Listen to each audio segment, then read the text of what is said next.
Let me tell you about someone I never met face to face, but after diving into his story, it's almost like I did.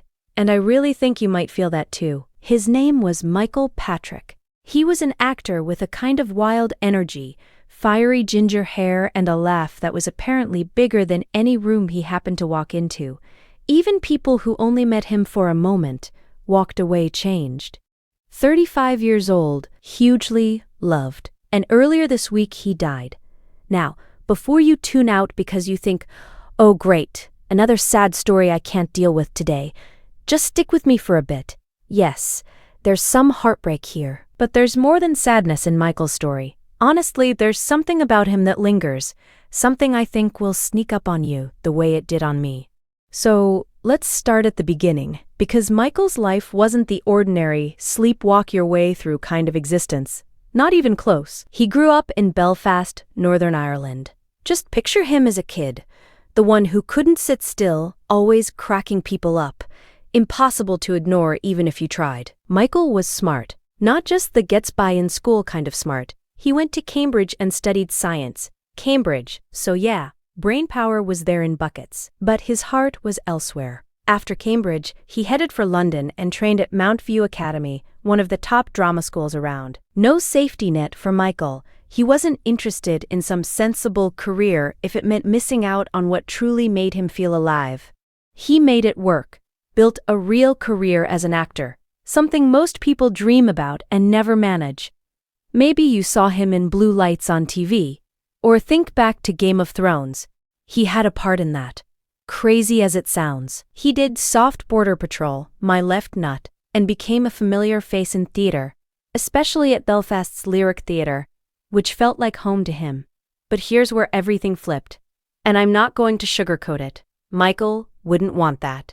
It was February 2023.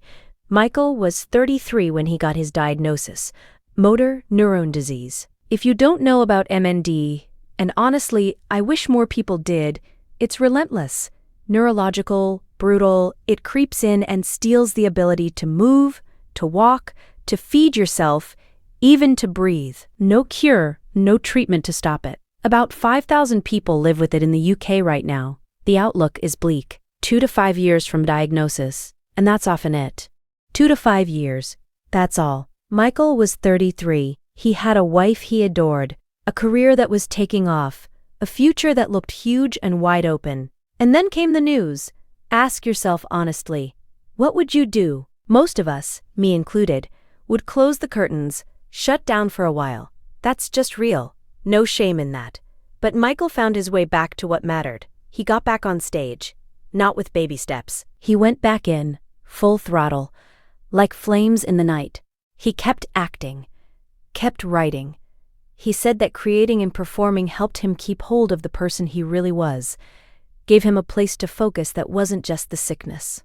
And then, in January 2025, something huge happened. Michael won the Judges Award at the Stage Awards for playing Richard III. On stage, in a wheelchair. That role, historically tied up in stories of physical difference, played by someone living his own physical fight. There's so much meaning in that. It almost knocks the wind out of you. He didn't stop there. Just last November, Michael was still at the Lyric Theatre, performing his autobiographical show, My Right Foot. That title says a lot about his humor, his grit, and his refusal to play the victim.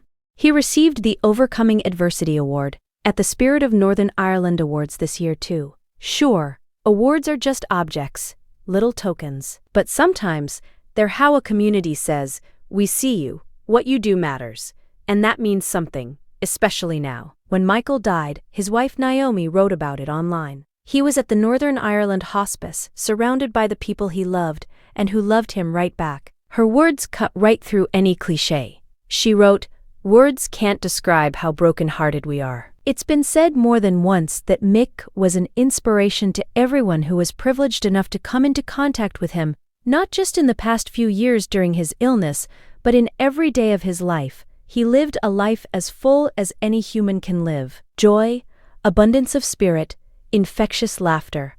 A titan of a ginger-haired man. A titan of a ginger-haired man. You can see him right there in your mind, can't you? I've read more tributes than I can count, but never found one that sums up someone so perfectly in just a few words. The Lyric Theatre put out their own tribute. Their executive producer called Michael resilient, focused, and always busy making powerful work even when things were unbearably hard. And then he wrote, "These islands have lost a great artist, and the sky is brighter tonight with his star." I'm not always one for flowery tributes, but this one, spot on, I think. So why am I telling you Michael's story now, of all times? Because it feels like we need it. We live in this world where everyone's urging us to be careful, to wait for the right time, to hide from what scares us. Sometimes it's smart advice, but honestly, sometimes there's never a perfect time. Sometimes things don't get easier and life shows up as hard as it is right now. At that point, the only freedom you really have is in how you show up for it. Michael had every excuse to stop, to step away and shrink his life down. Maybe he felt like doing just that, plenty of days. I'll bet he did. But, over and over, he chose to stay present, to perform, to create, to love the people in his world fiercely and fully. He showed up for his own life, every single day he could. There's nothing corny about it, no pep talk slogan or Instagram inspiration here. Just a real human, fighting for meaning all the way to the end. He leaves behind his wife Naomi, his mother Pauline, his siblings Kate, Maurice, and Hannah, and a nephew who shares his name and, I hope, some of that spark. If Michael's story gets to you at all, and I hope it does, even a little, maybe take 5 minutes today. Look up motor neuron disease. Read about the charities that are working for a treatment or a cure.